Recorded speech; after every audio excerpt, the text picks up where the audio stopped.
Raju sir के नाम से इस यूट्यूब चैनल में आपका हार्दिक स्वागत है। वीडियो की इस कड़ी के अंदर AIIMS nursing officer exam anaemia MCQs हम लेके आए हैं। एनीमिया के डिफरेंट टाइप के एनीमिया के वीडियोज हमने जो है थ्योरेटिकल लेक्चर्स के अंदर पढ़ा है और उन्हीं से संबंधित कुछ एमसीक्यूज यहाँ पे है, ताकि आफ्टर रीडिंग थ्योरी आप जो है एमसीक्यू को ढंग से समझ पाए और उसके बाद में उनको जो है समझने के बाद में उनको सही से ठीक कर पाए। क्योंकि एग्जाम में डिफरेंट टाइप के एग्जाम के अंदर अलग अलग जगह पे ये एमसीक्यू जो है कॉमनली पूछे गए। लैंग्वेज बदल जाती है लेकिन कंसेप्ट यही रहता है, तो आप इस कंसेप्ट को समझने का कोशिश करिएगा। सबसे पहले which instruction should include in the teaching plan for a client taking iron supplement to correct iron deficiency anaemia. यहाँ पे पेशेंट है आयरन डेफिशिएंसी एनीमिया का और उसको आयरन सप्लीमेंट हम यहाँ पे दे रहे हैं, आयरन सप्लीमेंट दे रहे हैं।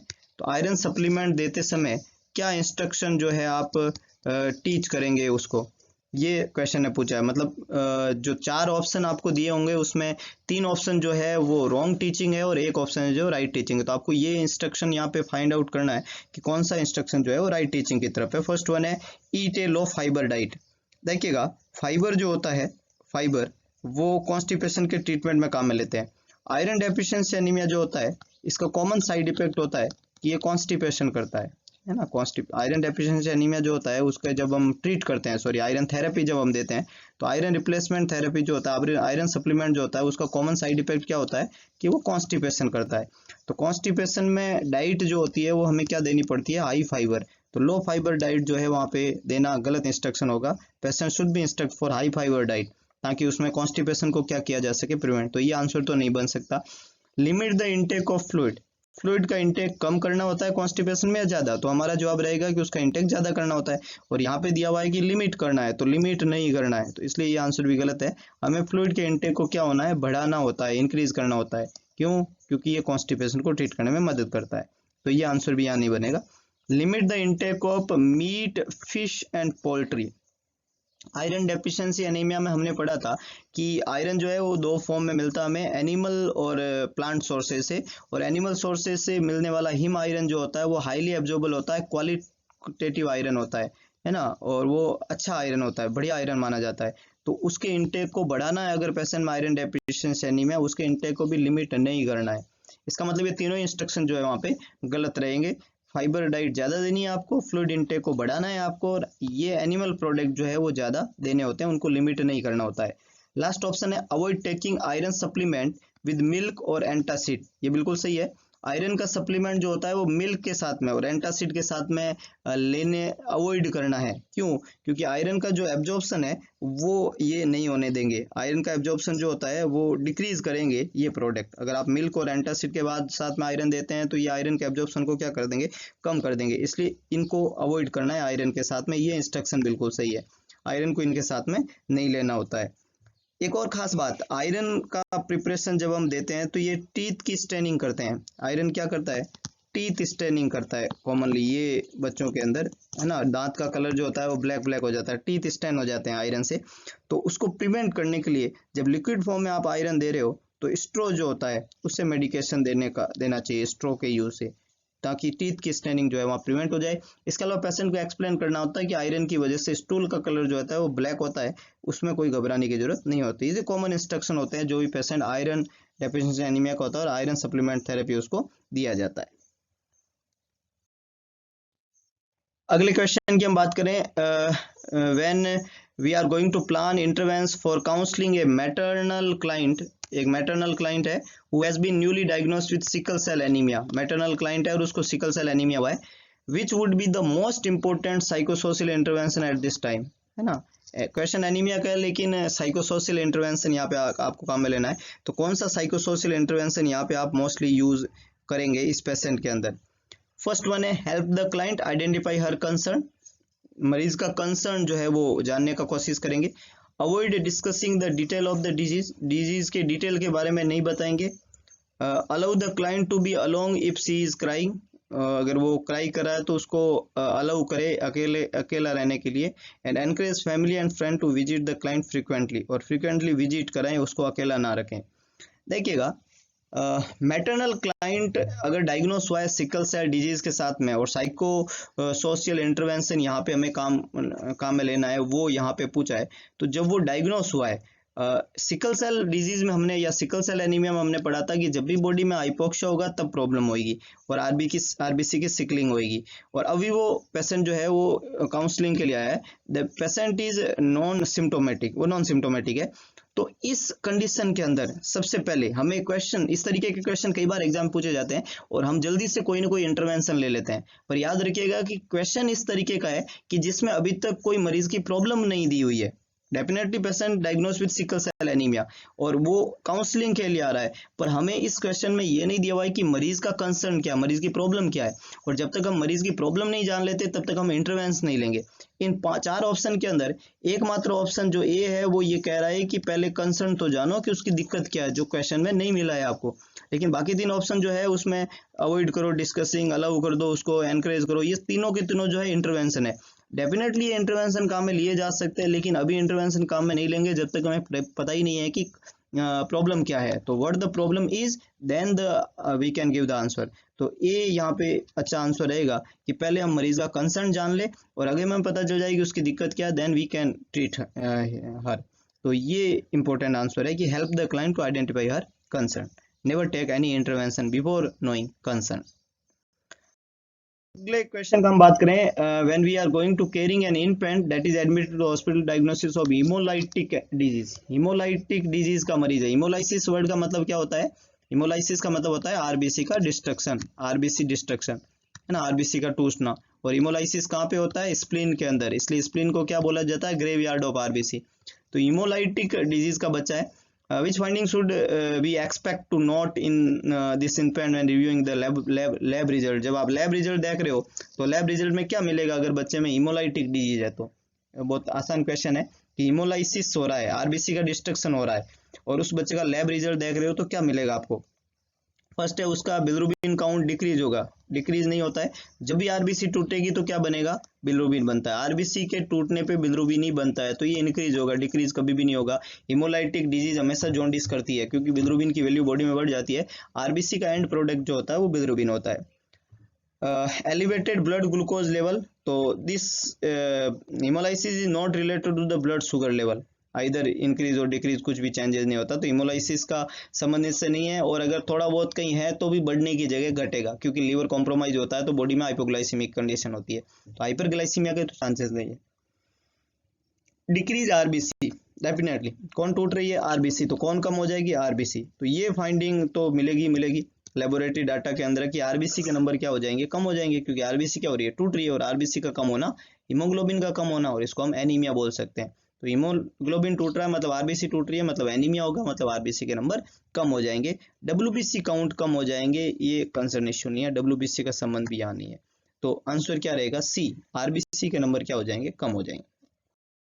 अगले क्वेश्चन की हम बात करें, which sign and symptom is an indication that the client experiencing post operative blood loss is anaemia.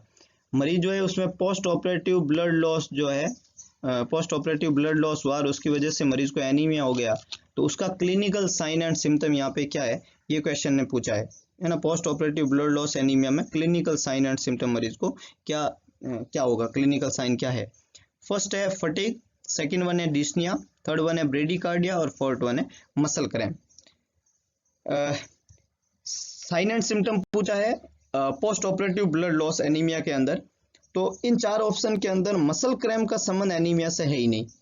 और एनीमिया जब भी होता है तब टेकिकार्डिया होता है, ब्रेडिकार्डिया नहीं होता है। तो 2 ऑप्शन को तो हम ऐसे ही निकाल सकते हैं ना। मसल क्रैम्प एनीमिया की वजह से नहीं होता है, that occur due to the many more reasons but not due to the anemia.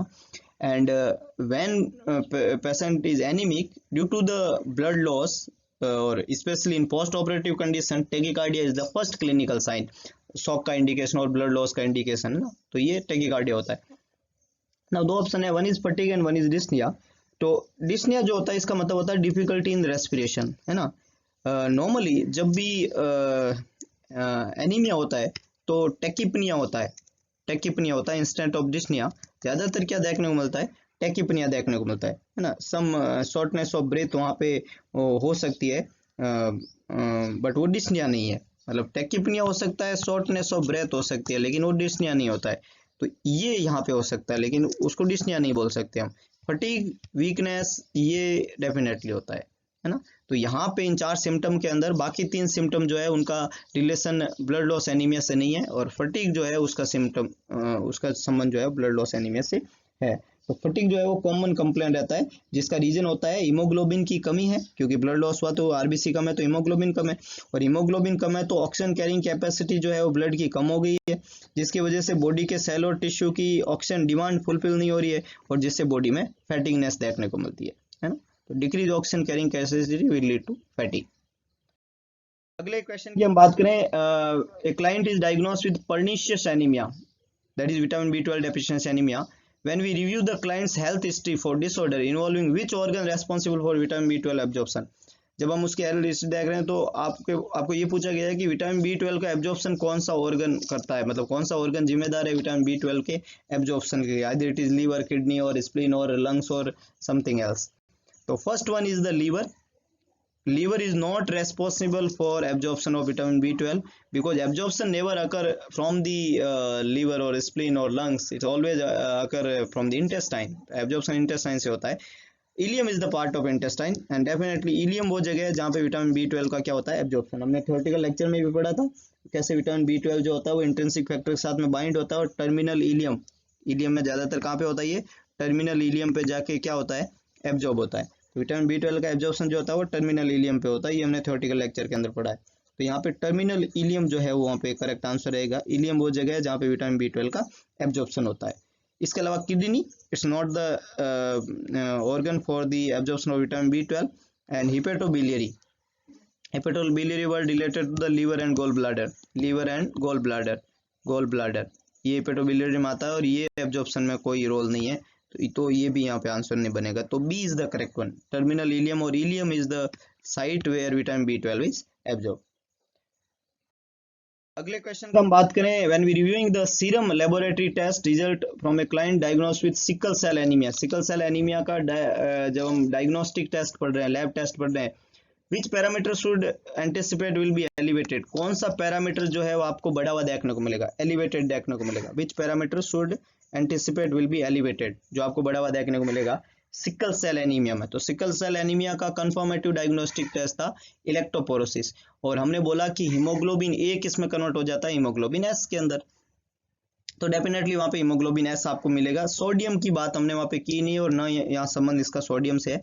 Haemoglobin S जो है डेफिनेटली बिल्कुल अच्छा आंसर है, क्योंकि हीमोग्लोबिन एस जो होता है वो यहाँ पे देखने को मिलता है। सीवियर एनीमिया, जो सिकल सेल एनीमिया की वजह से सीवियर एनीमिया जब होता है सिकल सेल एनीमिया में, तो आरबीसी की सिकलिंग हो जाती है, और जब आरबीसी की सिकलिंग हो जाती है तो अबनॉर्मल जीन वाला हीमोग्लोबिन, जो हीमोग्लोबिन एस है, वो वहाँ पे आपको देखने को मिलेगा। हीमोग्लोबिन ए जो होता है, हीमोग्लोबिन A1C जो होता है वो डायबिटीज के अंदर चेक किया जाता है, 3 महीने की एवरेज शुगर के बारे में बताता है, आरबीसी के सरफेस पे होता है, तो इसका संबंध सिकल सेल एनीमिया से नहीं है। हीमोग्लोबिन A1C जो होता है वो डायबिटीज मेलाइटस के मरीज में हाइपरग्लाइसीमिया की कंडीशन, शुगर कंट्रोल है या नहीं है उसका पता लगाने के लिए काम में लिया जाता है। 3 महीने का एवरेज शुगर के बारे में बताया जाता है हीमोग्लोबिन A1C के द्वारा।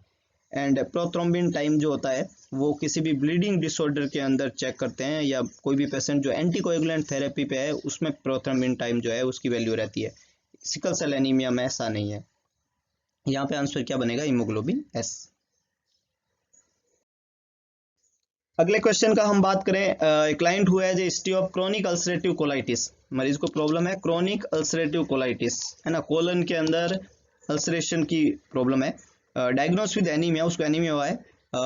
When we are going to interpret that which factor is most likely to responsible for the anaemia, कौन सा फैक्टर जो है वो एनीमिया के लिए जिम्मेदार है। क्रोनिक अल्सरेटिव कोलाइटिस का अगर मरीज है और उसको एनीमिया हुआ है, तो उसको एनीमिया होने का रीजन क्या है ना। Chronic ulcerative colitis is a disease of colon, and colon is a part of large intestine. तो क्या है कारण, blood loss, intestinal hookworm, intestinal mal absorption, and last one is decrease intake of dietary iron का intake कम होना। अब देखिएगा intestinal hookworm और देखो आयरन डेफिशिएंसी एनीमिया के बारे में हमने पढ़ा, डिफरेंट कोजेस पढ़े, और उसने हमने पढ़ा कि इंटेस्टाइनल हुकवर्म का प्रेजेंट होना। तो यहाँ क्वेश्चन में कहीं भी हुकूम की प्रेजेंसी नहीं है या अल्सरेटिव कोलाइटिस इनकी बीमारी नहीं है, तो ये तो आंसर होगा नहीं। और decrease intake of dietary iron, तो इनटेक कम होने का यहाँ पे दिया हुआ नहीं है कि इनटेक कम है, क्वेश्चन वैसा नहीं, इसमें तो ये बोला जा रहा है कि एब्जॉर्प्शन नहीं हो रहा, तो प्रॉब्लम एब्जॉर्प्शन के साथ में इनटेक के साथ में नहीं है, तो ये दो ऑप्शन तो गलत ही हो गए। अब दो बातें हुई, blood loss and intestinal mall absorption. Absorption जो होता है वो ज्यादातर कहाँ से होता है, स्मॉल इंटेस्टाइन से। एब्जॉर्प्शन जो है इलियम और ड्यूडिनम, और ज्यादातर आयरन का एब्जॉर्प्शन तो ड्यूडिनम से हो जाता है, duodenum is a part of small intestine and ulcerative colitis the part of large intestine, तो माल एब्जॉर्प्शन से संबंधित बात भी ये नहीं रहती है, तो ये तीनों आंसर तो गलत हो गए। तो डेफिनेटली वहां पे अल्सरेशन है और उसकी वजह से क्रोनिक ब्लड लॉस हुआ है, ब्लड लॉस की वजह से anaemia, this is the anaemia of blood loss. किसकी वजह से हुआ ये एनीमिया, ब्लड लॉस की वजह से। जो मरीज को क्रोनिक कोलाइटिस है उसमें क्रोनिक ब्लड लॉस हुआ है, और थोड़ा थोड़ा अमाउंट के अंदर जब ब्लड लॉस धीरे धीरे होता है तो डिजीज जो है वो एग्जैसरबेट हो जाती है और एनीमिया उसको हो जाता है। हमेशा ही मरीज जो है एनीमिया के रिस्क पे ही है, वैसे भी अल्सरेटिव कोलाइटिस वाला। तो this is the correct answer, A is the correct one, blood loss. अगले क्वेश्चन का हम बात करें, which type of anaemia is diagnose with Schilling test. Schilling test से आप कौन सा एनीमिया जो है वहां पे डायग्नोस कर सकते हो। Schilling test, Schilling test is the test, पूरा एक लेक्चर है सीलिंग टेस्ट के ऊपर, कैसे करते हैं, क्यों करते हैं, लेकिन किसके लिए करते हैं, तो ये बहुत आसान सवाल हो गया। डेफिनेटली आप सही है बिल्कुल। Schilling test is done for vitamin B12, sorry pernicious anaemia, that is vitamin B12 deficiency due to the absence of intrinsic factor. तो aplastic is not the correct one, pernicious is the correct one. Pernicious most common type का B12 anaemia होता है pernicious anaemia. Megaloblastic and iron deficiency is not correct, तो pernicious is the correct answer. Vitamin B12 deficiency anaemia, pernicious anaemia, उसके लिए ceiling test किया जाता है, ये डिटरमाइन करने के लिए कि विटामिन B12 की डेफिशिएंसी है या नहीं है। इस टेस्ट के अंदर हम क्या करते हैं कि स्मॉल अमाउंट के अंदर ओरल रेडियो एक्टिव B12 जो है उसको दिया जाता है, और large non radio active intramuscular जो है डोज देते हैं विटामिन B12 की। जो इंट्रामस्कुलर हमने दिया वो सारे रिसेप्टर साइट को जो है बाइंड कर देता है, ताकि जो हमने रेडियो एक्टिव B12 दिया वो बॉडी में रिटेन ना करें। 24 आवर्स तक हम यूरिन का स्पेसिमेन कलेक्ट करते हैं और उसमें मेजर करते हैं रेडियो एक्टिव जो है वो कितना प्रेजेंट है यूरिन के अंदर। एंड ये जो टेस्ट है वो हमारी मदद करता है कि अगर उसमें यूरिन में B12 की प्रेजेंसी है तब तो उसका एब्जॉर्प्शन हो रहा है, और प्रेजेंट नहीं है तो उसका एब्जॉर्प्शन नहीं हो रहा है। अगर उसका एब्जॉर्प्शन हो रहा है तब तो B12 के इंटेक को बढ़ाना है, और अगर उसका एब्जॉर्प्शन नहीं हो रहा है तब हमें B12 जो होता है वो एंट्रल रूट से फिर नहीं देना होता है, हमें पेरेंटल रूट से देना होता है, हमें इंट्रामस्कुलर और इंट्रावीनस B12 जो है वो देना पड़ेगा पेशेंट को। के हम बात करें, client's lab test result reveal a decrease in both serum transferrin and total iron binding capacity. Serum transferrin level, transferrin is a protein which is formed by liver, and total iron binding capacity, transferrin जो होता है वो iron के साथ में bind होता है, 1/3 bind होता है और 2/3 फ्री फॉर्म में रहता है, ये हमने पढ़ा था। तो आयरन की जब कमी होती है तो आयरन बाइंडिंग कैपेसिटी कम हो जाती है और उसमें ट्रांसफेरिन का लेवल जो है बढ़ जाता है। तो अगर ट्रांसफेरिन ज्यादा और आयरन बाइंडिंग कैपेसिटी कम हो तब वो आयरन डेफिशिएंसी एनीमिया। लेकिन ऐसा यहाँ पे नहीं दिया, यहाँ दिया हुआ है कि दोनों ही जो है वो कम हो जाते हैं, ट्रांसफेरिन भी कम है और आयरन बाइंडिंग कैपेसिटी भी कम है। तो क्या कारण है मरीज में एनीमिया होने का? फर्स्ट ऑप्शन है इन्फेक्शन, सेकेंड ऑप्शन है माल न्यूट्रिशन, थर्ड है आयरन डेफिशिएंसी और फोर्थ वन है सिकल सेल डिजीज। अब समझिएगा, सिकल सेल डिजीज का संबंध ट्रांसफेरिन या आयरन बाइंडिंग कैपेसिटी से नहीं है और ये अफेक्ट भी नहीं होते और इसमें कोई चेंजेस भी नहीं होते हैं, तो इसको तो हम हटा देते हैं। इन्फेक्शन का संबंध भी इससे नहीं है, क्योंकि इन्फेक्शन जो होता है वो किसी एनीमिया को कोज नहीं करता है, या इन्फेक्शन जो है उसका सीधा संबंध जो है इन चीजों से नहीं है, इन इस क्वेश्चन से नहीं है। तो ये दो बातें तो गलती हो गई। माल न्यूट्रिशन और आयरन डेफिशिएंसी एनीमिया की बात करें तो हमने अभी बताया कि अगर आयरन की डेफिशिएंसी है तो ट्रांसफेरिन के साथ में बाइंड होने के लिए आयरन नहीं है बॉडी में। जब ट्रांसफेरिन के साथ में बाइंड होने के लिए आयरन नहीं होता है और आयरन सैचुरेटेड ट्रांसफेरिन कम होता है बॉडी में, तो लीवर को ये आदेश मिलता है कि साइड ट्रांसफेरिन बन ही नहीं रहा है उतना अमाउंट में जो बाइंड हो गया, तो लीवर ट्रांसफेरिन ज्यादा बना देता है। तो in iron deficiency anaemia there is increase level of serum transferrin, इसका लेवल तो क्या होता है ज्यादा, और TIBC जो होता है उसका लेवल क्या होता है कम। आयरन बाइंडिंग कैपेसिटी तो होती है कम और सीरम ट्रांसपेरेंट होता है ज़्यादा। यहाँ पे दोनों ही क्या है, कम, इसलिए ये आंसर जो है आयरन डेफिशिएंसी एनीमिया नहीं होगा। तो एक ही ऑप्शन बचता है, माल न्यूट्रिशन। जब न्यूट्रिएंट की कमी होती है तो ना तो लीवर सफिशिएंट अमाउंट में ट्रांसपेरेंट बना पाता है और ना आयरन है वहाँ पे जो बाइंड हो सकता है, तो दोनों ही जो है वहाँ पे लेस देखने को मिलते हैं, है ना। नॉर्मल हम बात करें, सीरम आयरन का लेवल जो होता है वो लगभग 100 के आसपास होता है। The average value is 65 to 175 microgram पर डीएल, ये देखने को मिलता है आयरन की normal value. Serum iron level कितना होता है, अगर एग्जाम में आपको पूछ लिया जाए सीरम आयरन लेवल कितना होता है ऑन एंड एवरेज, तो हमने पहले थ्योरेटिकल लेक्चर में पढ़ा था कि 100 होता है, और ऐसे वैल्यू की बात करें तो 65 to 175 माइक्रोग्राम पर डीएल। हालांकि मेल और फीमेल के अंदर थोड़ा अलग अलग होता है, ये सीरम आयरन लेवल जो होता है वो मेल के अंदर होता है, फीमेल में थोड़ा लेस होता है। वहाँ पे फीमेल के अंदर अगर बात करें अलग से तो 50 to 170 जो है माइक्रोग्राम पर डीएल, ये फीमेल के अंदर और ये मेल के अंदर। तो ये आयरन का नॉर्मल लेवल होता है। ऑन एंड एवरेज जो होता है ये 100 होता है।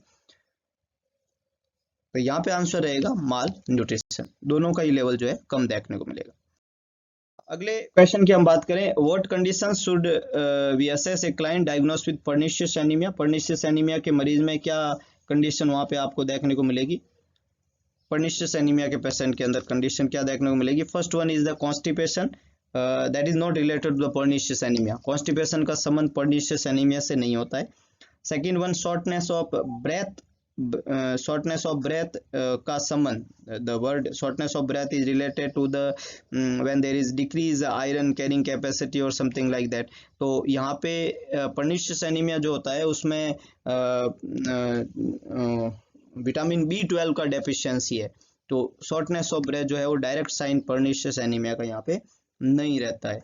डस्की लिप्स एंड गम्स, हाँ, डस्की लिप्स और गम्स जो होता है उसका ये तब होता है जब वहाँ पे एक्सेस अमाउंट के अंदर जो है म्यूकस मेम्ब्रेन जो है उसका इस तरीके से अफेक्ट होना टिश्यू ऑक्सीजनेशन की प्रॉब्लम के कारण होता है ना। तो यहाँ पे ये भी जवाब यहाँ पे नहीं देखने को मिलेगा, क्योंकि प्रॉब्लम जो है वो ऑक्सीजनेशन से संबंधित यहाँ पे नहीं है। नॉर्मली पर्निशियस एनीमिया जो होते हैं उसके क्लिनिकल साइन में मरीज को थोड़ा वीकनेस रहता है, थोड़ा डायरिया रहता है, और उसकी टंग जो होती है वो स्मूथ, सोर और रेड टंग हो जाती है। ये क्लासिकल साइन में आता है कि पेशेंट को क्या रहता है, थोड़ा वीकनेस रहता है, वीकनेस। पर्निशियस एनीमिया के पेशेंट को वीकनेस का प्रॉब्लम रहता है, माइल्ड डायरिया रहता है। कॉन्स्टिपेशन का सवाल ही नहीं है, वहाँ पे माइल्ड डायरिया का सिम्टम वहाँ देखने को मिलता है। और इसके अलावा उसकी टंग जो है, ये बहुत स्पेसिफिक बात है, पर्निशियस एनीमिया का क्वेश्चन कई बार पूछा हुआ है। टंग जो है वो कैसी होती है, स्मूथ, सोर एंड रेड हो जाती है। स्मूथ रहती है, सोर वाली रहती है एंड रेड रहती है, रेड हो जाती है। तो ये स्मूथ, सोर और रेड टंग देखने को मिलती है, ये पर्निशियस एनीमिया का क्लासिकल सिम्टम है। तो यही आंसर यहाँ पे दिया हुआ है, स्मूथ, सोर एंड रेड टंग, ये क्लिनिकल मैनिफेस्टेशन है पर्निशियस एनीमिया के। तो ये जो है क्वेश्चन हमने डिफरेंट टाइप के एनीमिया से संबंधित पढ़े। इसी तरीके के वीडियो जो है आगे के लेक्चर में भी हम देखेंगे और डिफरेंट टाइप के क्वेश्चन जो है वो डिस्कस करते रहेंगे, और कुछ नए वीडियो के साथ में हम दोबारा मिलेंगे। तब तक के लिए क्लास इज डिसमिस्ड।